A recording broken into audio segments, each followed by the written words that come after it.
என்னது புரியல? இங்கே லேசாக ஒன்று போட்டு சாப்பிடுவோங்க. அவள் பச்சை சொல்லுங்க.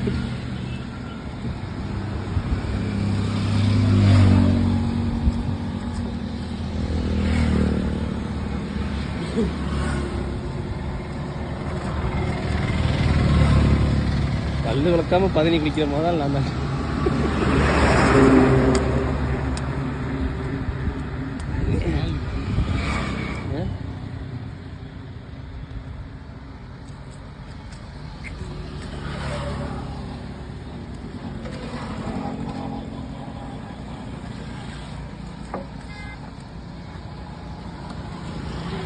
வேறு